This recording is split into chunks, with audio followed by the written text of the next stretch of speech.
back to the 2nd of April 2022.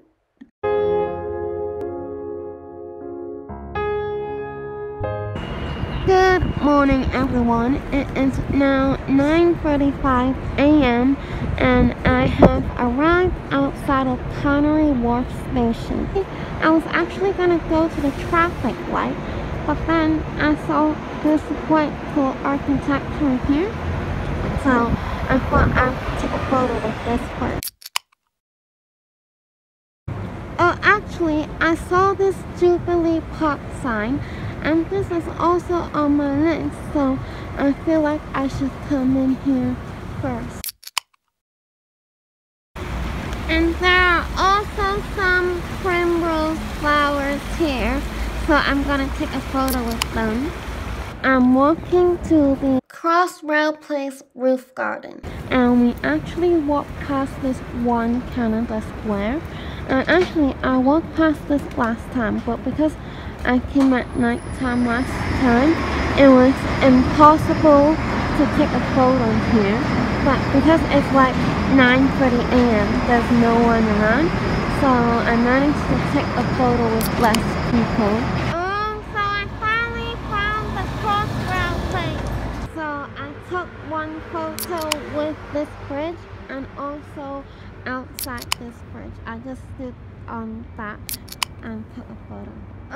So this is the roof garden. I'm gonna take a photo here as well.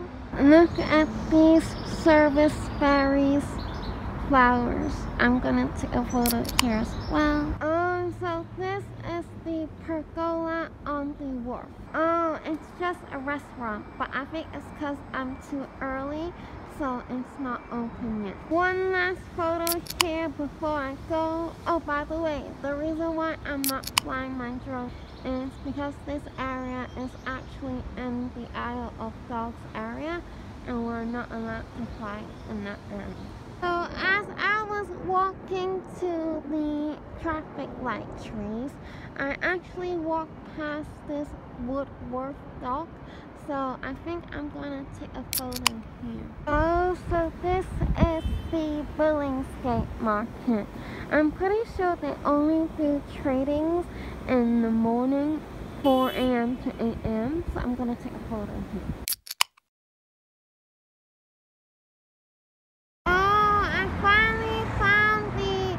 Traffic light tree. I'm gonna take a photo here. So I just googled what the DLR station I'm near is.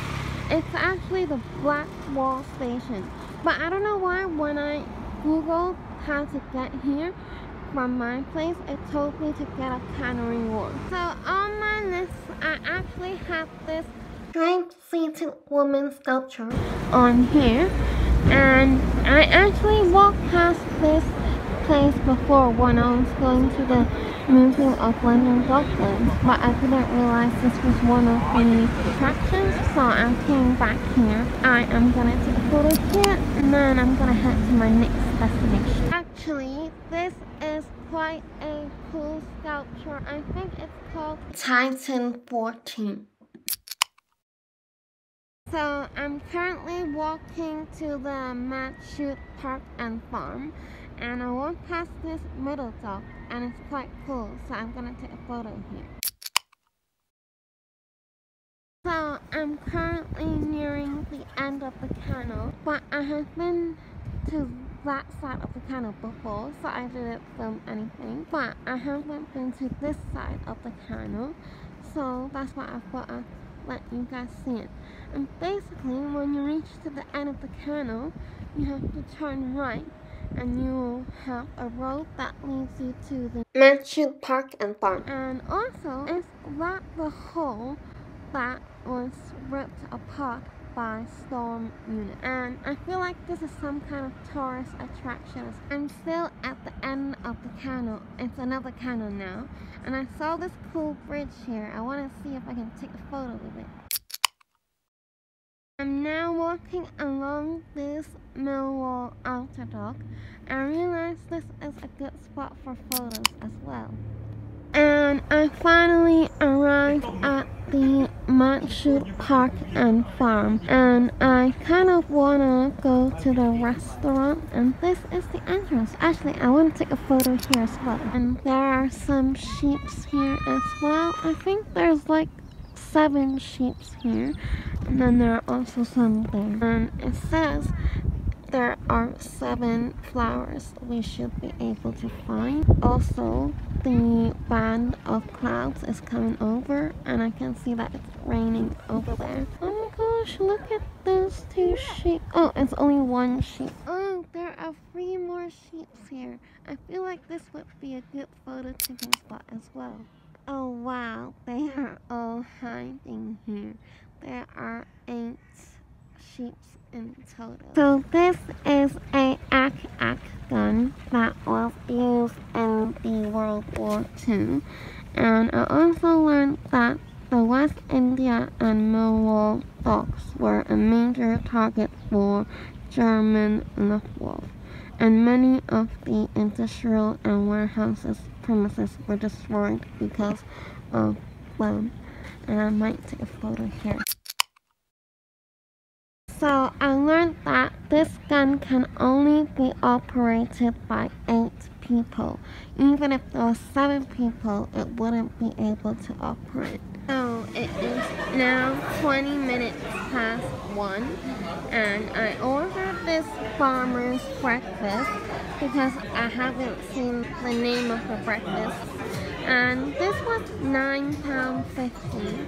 It also comes with this bread, and I also ordered a hot chocolate, which was £2.80. It also started raining. It's like perfect because it's lunchtime anyway. Oh wow, there are some horses here.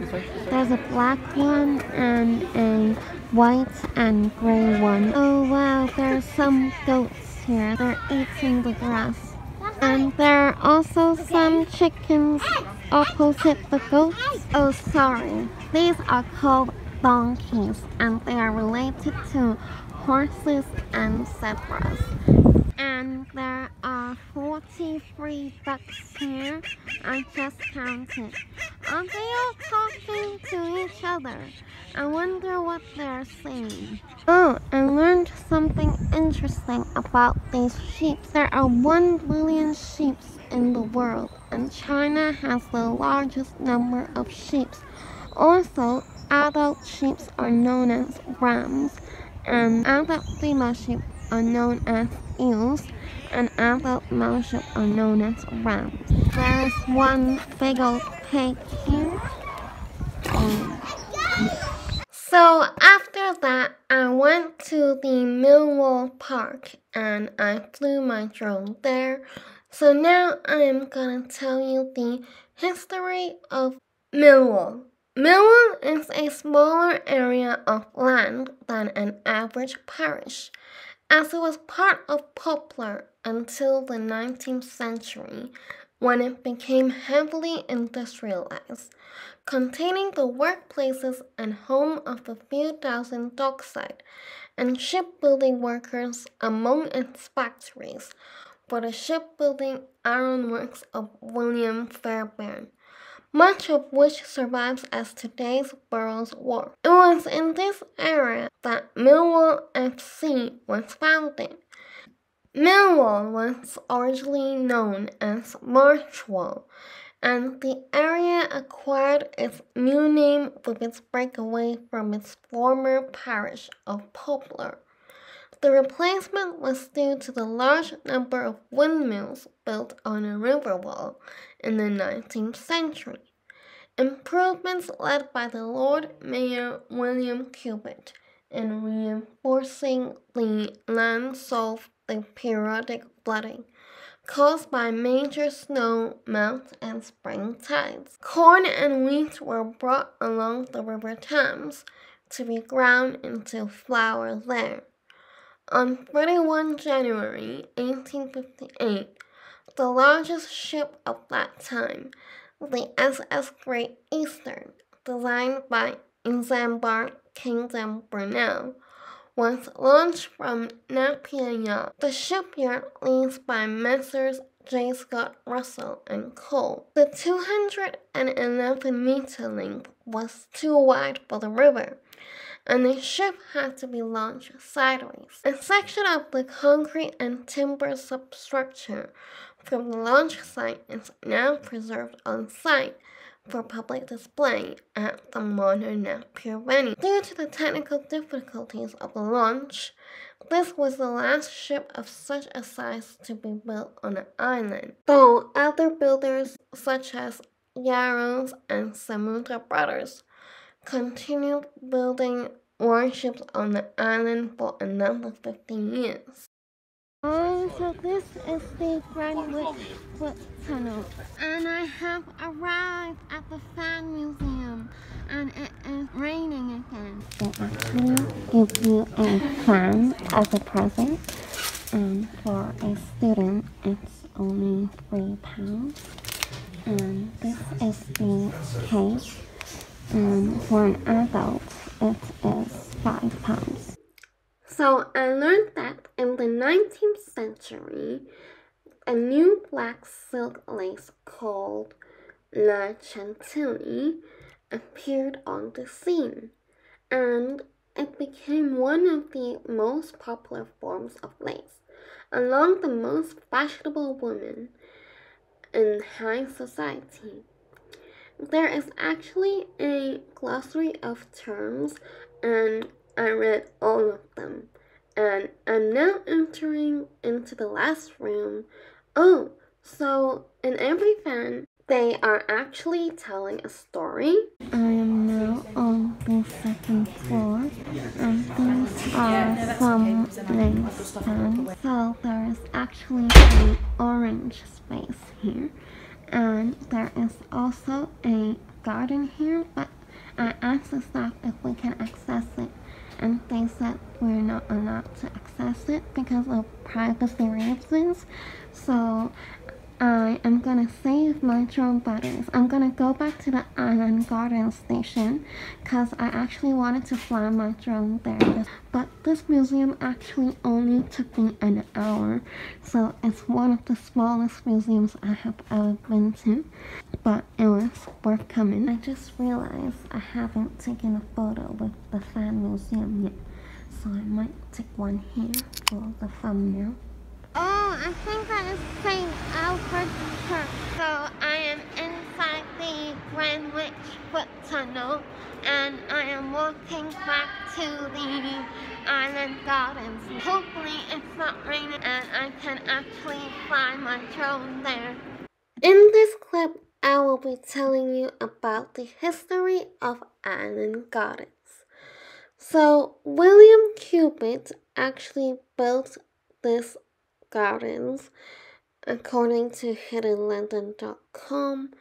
He leased land from the Admiralty to put a handful of grand villas along the waterfront here. To accompany these, he commissioned a plantation with dozens of varieties of trees and shrubs. The ground was planted, but the villa scheme was a failure. Only 2 were built, and one of these lasted fewer than 10 years. The other survived into the 20th century, eventually becoming a library. The plantation fell into neglect, and by the 1880s is derelict. In 1895, the London County Council created a park with walks, a play area, bandstand, and a 700-foot terrace, offering a super view across the Thames to Greenwich. The Millwall Extension Railway came here in 1872, and the station was named North Greenwich. The line carried some docks traffic as well as day trippers who crossed to Greenwich by ferry. The ferry service was discounted after the opening of the Freefoot, the inception of omnibus services, and the departure of Noah Club from the island in 1910 impaired the railway's viability, and the station closed in 1926. Oh, so there used to be a Millwall Park station, and then this station opened as Island Gardens. I hope you enjoyed learning about the history of Island Gardens, and I'm going to end the vlog here. So if you enjoyed this vlog, don't forget to subscribe, like, share it with your friends, comment down below to let me know if you actually ended up going to any of these places because of a vlog, and I'll see you all with another traveling vlog or music related video. Bye!